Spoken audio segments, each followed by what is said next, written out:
Okay, so na sa itong final na week sa ato ang pagtudlo about life and works of Rizal. So, di ba sa week 1, natakol na to ang introduction of Rizal sa Rizal, kung sa iyang relevance sa Pilipinas, o pagka after ana na discuss po na to iyang family, iyang childhood, iyang mga talents o iyang mga pets. After that, ato pong na-discuss iyang education, kung siyang istudihan, siyang specialize o siyang mga yadtuan pod sa lain bansa with siyang mga friends nga na-meet dito.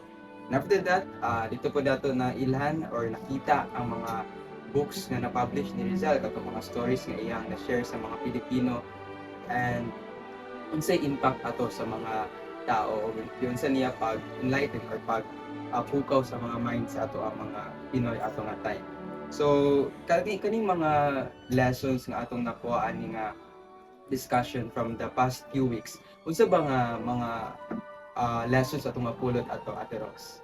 So, kanina ko ipakita nga word sa inyo ha. Tapos, balik isa lang yun ka word ang inyong kuan ka ng merag ma-describe ani, okay? Or pwede rin po ka ng magkuan mo og pangalan nga mag-mention mo pangalan, okay? So, ang to pakita nga word is kani. Sa daw ninyo, hero. So, unsa inyong makuan sa word na hero? Ikaw sa man siya. Like, pwede na mama or unsa man. So, si Rizal, ikaw. Si Rizal daw, ang hero. So, kuan, tama sila. Si Rizal is a hero. Dagan kayo siya og gi-sacrifice o gibuhat para lang mapalaya ang Pilipinas sa Spain or sa mga Spanish colonizers. So maong natagolian siya ng hero. Dagan pud kaayo siya gibuhat sa lain-laing lugar para lang mapalambo na. So tama mo no, si Dr.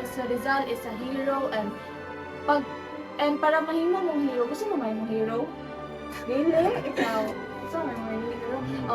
Para mahimong hero, dili kailangan nga mag-sacrifice pud mo og inana ka bongga or kadako parehas kang Rizal. Ang yan ang buhaton is motabang mo sa laing tao, di ba? Or pwede na po tabangan ninyo ang inyong mga pets or animals during sa mga calamity, like parehas kuan nga karon mga December baha, di ba?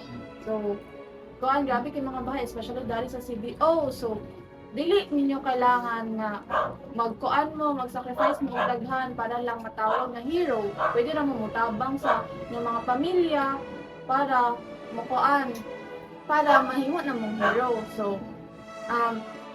So this is the last week of teaching these young children about the life and works of Rizal. So mao na to tanan, and Kami mo natunan ito nga mga na-discuss na to. so mao na to, and this is once again, this is Mashup, and this is Zil from Zone 4, Bugo, Cagayan de Oro City. So goodbye and have a good day.